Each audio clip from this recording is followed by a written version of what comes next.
Arron here from the Sussex Ghostbusters. And I'm Paul from the Sussex Ghostbusters.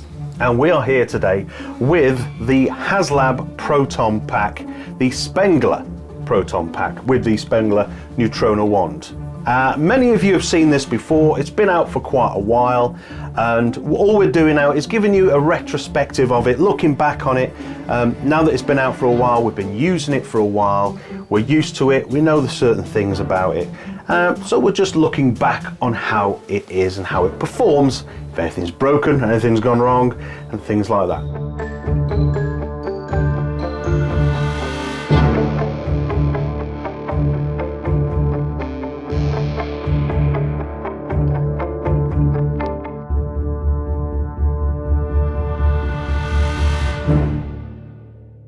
So if you don't know anything about this, this was produced and brought out by Haslab, the guys behind some of the things that Hasbro produce. And Haslab is part of, I'd say, the adult collector side of it. I don't want to use the term adult toys because that conjures up something completely different. But it is. Essentially, they make toys for the adult collector. And this is essentially a toy. But we don't look at it as a toy, do we? The Proton Pack is not a toy. It's not a toy. Yeah, it's not a toy. This one is yours, Paul. This one is mine. This is also unmodified. This is exactly how it came out the box. There is nothing that's been changed on this at all. This is exactly how they sold it. So, and not just the pack, but also the gun. You've changed nothing on the Neutrona Nothing one. on the Neutrona one, nothing on the pack, nothing repainted, nothing changed. It is all original. Probably one of the few that is actually original these days. Yeah. Everyone has modified theirs in one way, but this one is a good representation. Stock. And so, like I said, after using them for a while, we'll be able to tell you what is still good with them and what maybe not so good with them. Now, I want to know though, I want to pick your brains. Why have you chosen not to change anything out on it? Because on mine I've got some frosted lenses in here, but they're not, I didn't take anything apart, they just popped straight in. Yeah. And I've swapped this out as well. Yes. So you've actually given me one of these to swap out. Yes. And it's good to see you put it to some good use. Yeah. Yeah. And completely not bothered. So for me, the reason why I haven't changed anything on this is because I feel that everyone is going to be changing their pack in one way or another. Which, for me, if you're a collector, you want things as original as you can get it. And as you can see, Paul is quite an avid collector. I have quite a few things. So, also value. If you're changing it out, I feel that you might be possibly reducing the value of what it might be worth later on down the line. Now, the changes I made though, like I say, the lenses I've got they sit over the top of these lenses. Yes. So I can take them back out and I can always swap that back on. You can, yeah. I've still got it. I've not changed anything severely. I've not ripped these off, sanded it down. I've not, because a lot of people I've noticed have converted them into the 84 pack, haven't they? Because to build a pack is quite a lengthy, expensive thing. It is. You've got a lovely one sitting in the living room. How much did that cost you to build, put that together, and roughly what time? So if I'm going to put everything that I've done with the pack that I've built in there, I'd probably say I'm about £1,500 into it. Which is a fair bit. So it's a chunk.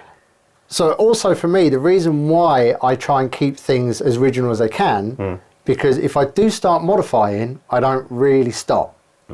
So if I start weathering this more, if I start changing bits out on it, I know what I'm like, I'm not going to stop, and it is going to change the entire thing of this pack. So to change it into an 84 pack, like a lot of people have, for me that wasn't really an option because I have an 84 pack as close as they come, if not, you know, a little bit more work needs doing to it. But I didn't want to turn this into an 84 pack. That's not what it was built for. That's not its intention. And for me, if you're going to start ripping this thing apart and turn it into an 84 pack, I think you're just wasting your money. For me, that's a personal choice. So to keep it as the Phoebe pack or the Afterlife pack, it was just best for me to just leave it as it is. Yeah. See, I haven't really changed mine at all, really. Like I say, apart from the lenses and this cable covering, mine has stayed the Afterlife pack because I've got an 89 pack. Yeah. That's what mine is, with a fiberglass shell on the wand. Nice. Yeah. Complete. So you've got an 84, I got an 89. We've both got one of these. But a lot of people have bought these and modified them because, as you've heard Paul say there, and I mean, when I built mine, it's cost me, don't tell the wife, but it's probably cost me around about £800-900 all in, lights and sound and everything else that goes into it. Yeah. So to get hold of one of these for £350, painted, ready to go, lights and sounds, minus the Alice pack, minus the Neutrona, for $350, people are going to jump on it and modify it. Absolutely, and you can see why, because it is, for what you're getting for that money, it is an absolute steal. Like I say, compared to what your pack cost, what my pack cost, and everybody else out there that's had their own build, you do spend an awful lot of money on that. But value-wise, later on down the line, if you are going to resell this on, you want it as original as you possibly can in the original box, and you will probably double your money, if not triple it. And also, not only that, you've got to think about trooping. If you're going to hang it on a wall, fair enough. But if you're going to be wearing it and trooping in these things, I mean, we've been to some events where we've been trooping 5-6 hours, constantly, non-stop. We've been kitted up, and that's how we've been the whole entire day.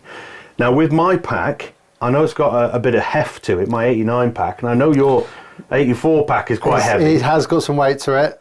You have the original parts as you can, the metal parts, and even just a handful of metal parts can weigh it down a fair bit. But that, compared to this... Oh, this is... I mean, yeah, if you're... It's still got a little bit of weight, but compared to the others, it's lovely. Yeah, it is lovely. It is lovely to wear. It is a lot nicer on your shoulders, lower back. And like I say, if you're doing a 3, 4, 5 hour troop, then yeah, this is ideal. I mean, it is so light compared to the packs that we build. But yeah. Yeah, it is absolutely lovely. Okay, so let's run you through a couple of the features. Those of you that maybe haven't seen this, I mean, it's all over the internet. You can't avoid it. It is out there. We know what it does. But let's just say the cameraman doesn't know what it does. Let's do it for the cameraman. Let's show you. All right. So here we go. You've got your on and off switch at the top here. You've got your speaker at the top. You've got your volume knob for that speaker.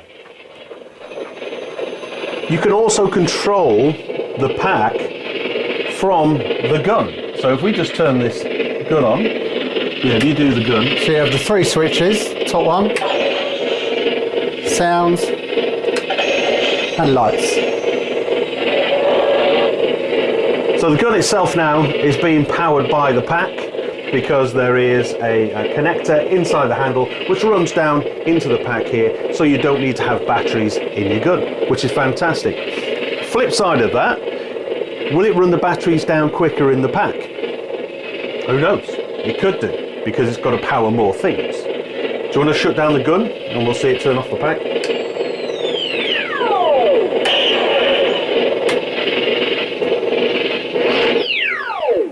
There you go. Yeah. And if you boost it back up again, look at that. I like that. That's really good. Now, obviously, when all this was going on, because the gun got released first, well before the pack, and everyone was thinking, how are they going to wire that up to the pack so that it works? Because the only connector is where the batteries go.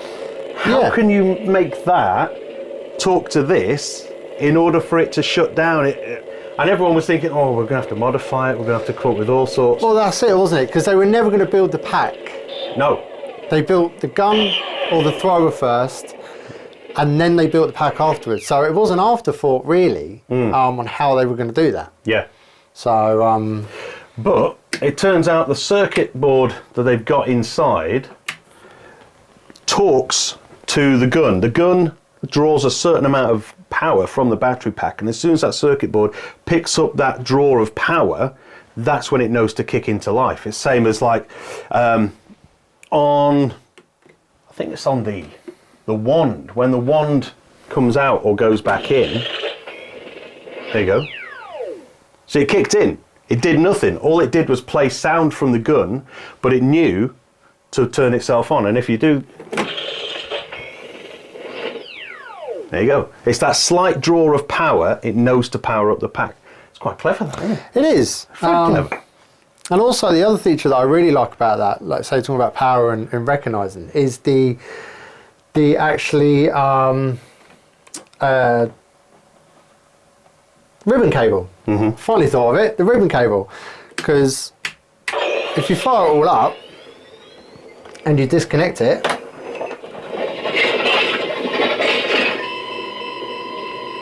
does a lovely well, it's an emergency it's the emergency siren, isn't it? And that is all done through 2 tiny little magnets on here, which then connects, which I think is a really, really nice feature, and really well clever. Actually, it's a clever thought.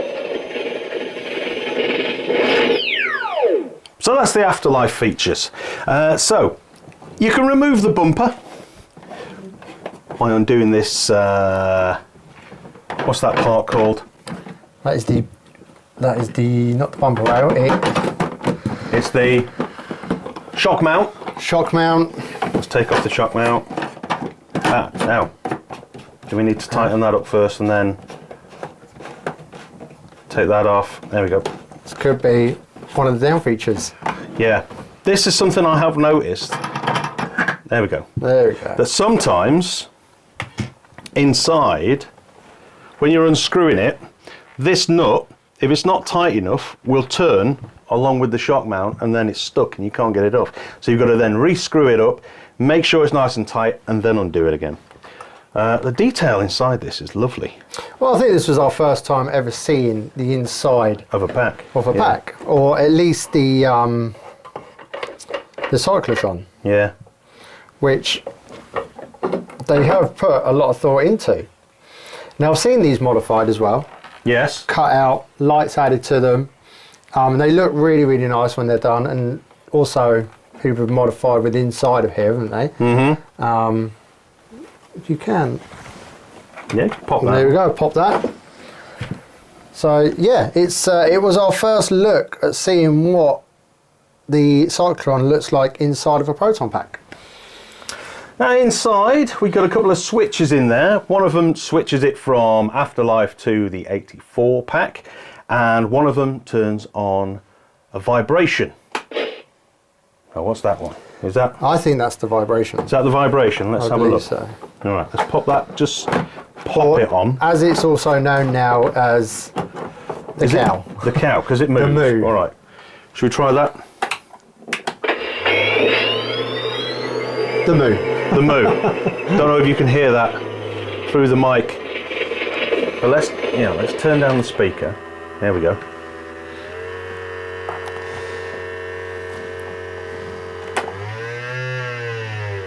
There you go. So, as nice as it is to wear with a nice rumble on the back, again, I worry that the motor and the vibration is going to wear down your battery more. Because if you've got some big D cells in the back here, are they D or are they Cs? They're Ds? they're D cells. So you've got 4 big D cells running the pack, and that's going to be running the lights in the gun as well. And then also, if it's running the vibration motor, then You also have the vibration motor in the Neutrona wand as well. Yeah. So yeah. how long's that battery going to last?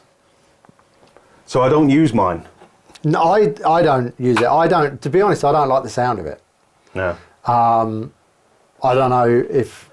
I'm sure there's many people out there as well that doesn't like the noise that it makes, but it has become known as the moo, the cow sound.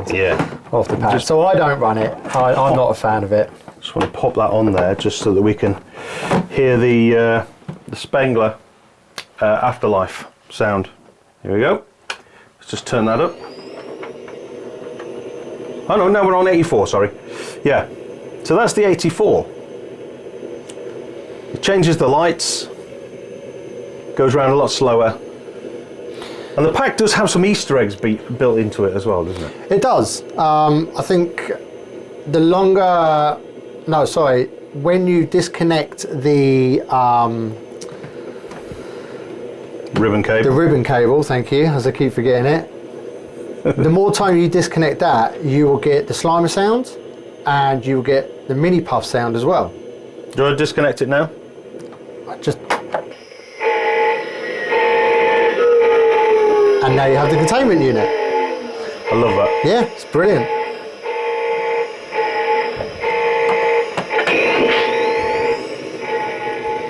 And I don't think you can beat that original startup sound either. That's nice. It's a nice sound. I do like that. Yeah. Yeah, and as Paul says, there are some Easter egg sounds. Every now and then you may get a voice. I've heard a voice say Zool, and I've also heard Slimer. I've heard Slimer, I've heard the mini puffs. I've never heard Zool yet. Yeah, I've heard a grumble. But I don't know, maybe that's just when it's on the Afterlife setting, rather than the 84. Maybe. I'm not too sure. Maybe. So, do you want to keep it on 84 or do you want it on Afterlife? I would keep it on 84. All right. No worries. Let's put it back together then. So what features have you got on the Neutrona wand? So, you actually have Are we leaving that bit out? We'll leave that out for now. Okay. So, on the Neutrona wands, you actually have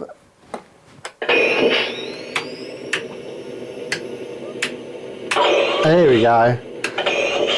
The sound effects and light effects for the Activision game. So you can work your way through each setting from that.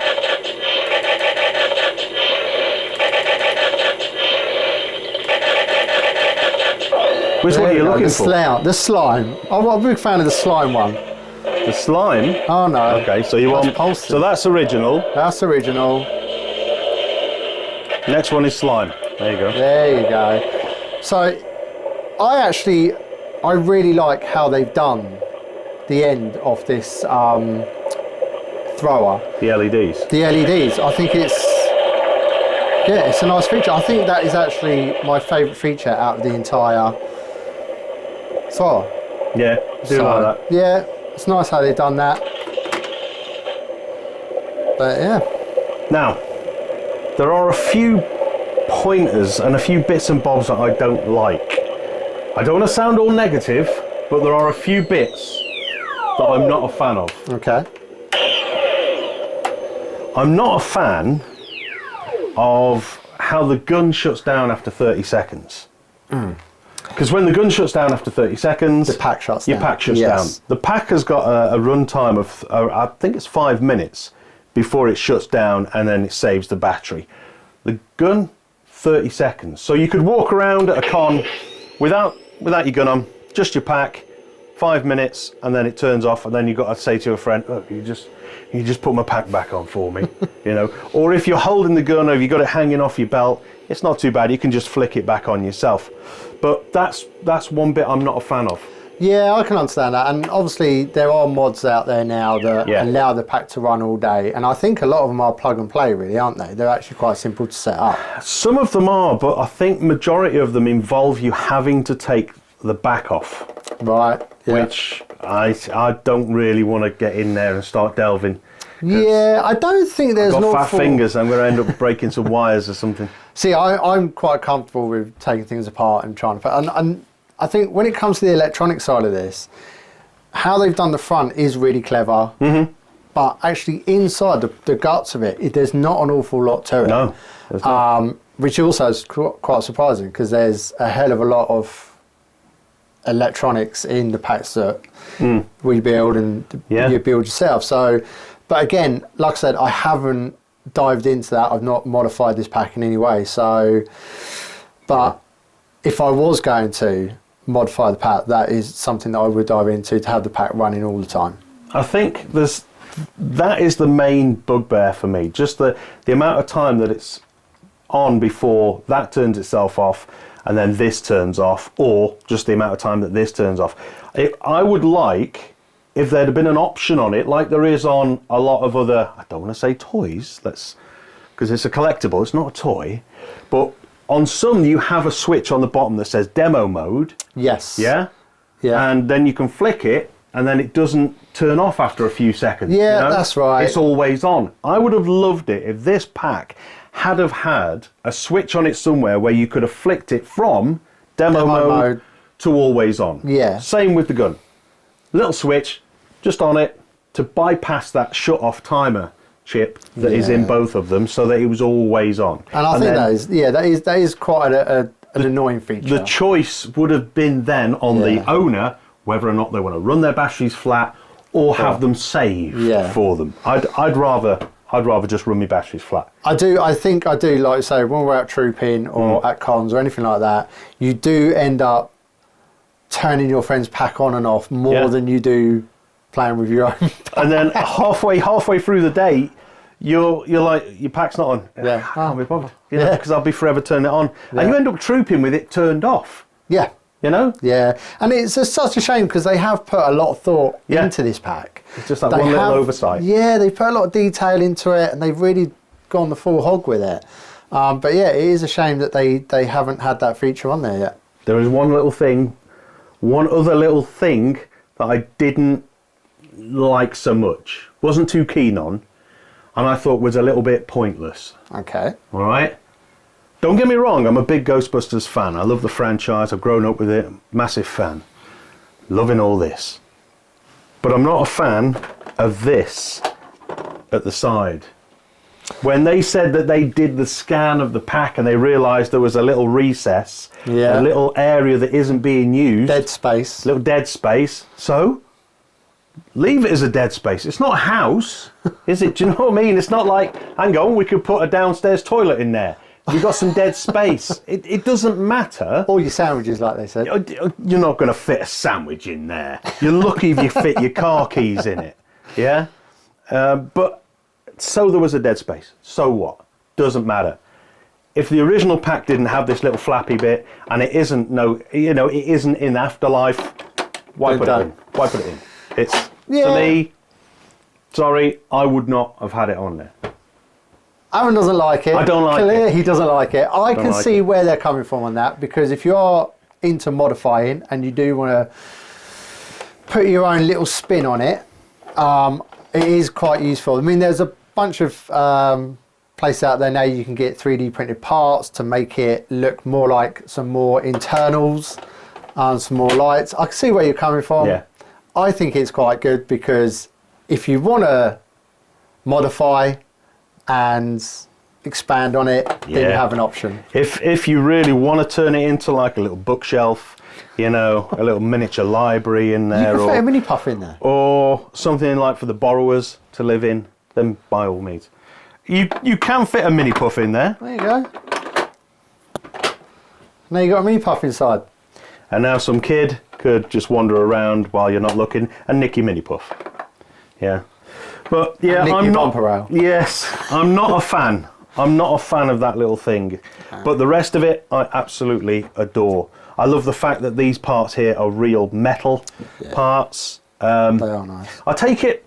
I'm guessing the reason that they've not gone full, sort of like true to the clip arts, maybe copyright. I don't know. It looks like clip art, but this bit is obviously far too fat. They have got the clip art stickers on there, and I think if you have a look, the reason these don't look like the original 84 clip arts is because they've actually updated them in the film.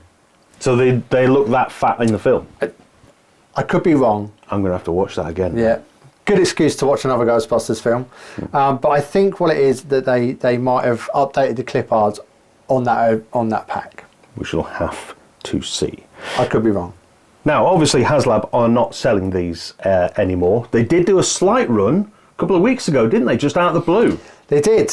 Bit sneaky. Some randomly just went up on their website. At the moment, they were doing a run of the 84 version of the gun.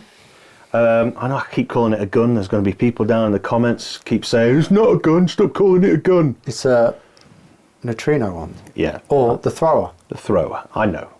But Haslab have been doing a run on an 84 version that obviously has the original grips on it, which is what everybody's been after, because we've been modding them to take, put something on to cover that, to take this off and cover it. And so the fact that they've done an 84 version, brilliant. On the UK Haslab site, completely sold out already within 24 hours, all gone. Hopefully some more will come in. But the pack itself, you're not going to get anymore unless you get it from a third party, maybe. Someone on eBay, somebody who's bought one needs to get rid of it for whatever reason. So keep them peeled if you want to pick yourself up one of these. I would highly recommend it if you're looking at getting into costuming, or if you just want to hang it on the wall. Paul, any final thoughts on the Haslab pack? I really like the Haslab pack. I think it's great value for money. If you can find one, highly recommend picking one up. But yeah, touching base is, like you said, if they're releasing the 84 thrower, are they going to be releasing the 84 pack? Who knows? I wouldn't be surprised if they did, because they've got all this scanned. That's it. They could just make it and not add the extra bits, which they could do quite easily. They could easily do another crowdfunding. And if they are going to release an 84 pack, are they going to release Frozen Empire pack? And then maybe even a slime blower. Who knows? Obviously, there's a 2-in-a-box thing going on at the moment where you get a trap and you also get a PKE meter, but not only just a PKE, but a PKE from Afterlife that has the stun gun feature on it, and also an actual EMF feature built in, so you can use it on actual paranormal investigations. And I'm pretty sure we'll be using that here on the Sussex Ghostbusters channel. Well, that's all from me. That's all from me. If you are new here, why not like and subscribe? The channel is going to be getting more and more content added to it as we go along, so make sure you stay with us if you've enjoyed this. Or if you haven't enjoyed it, leave a comment down below, let us know why. We'll see you again soon. Cheers. Goodbye. Ta-ra.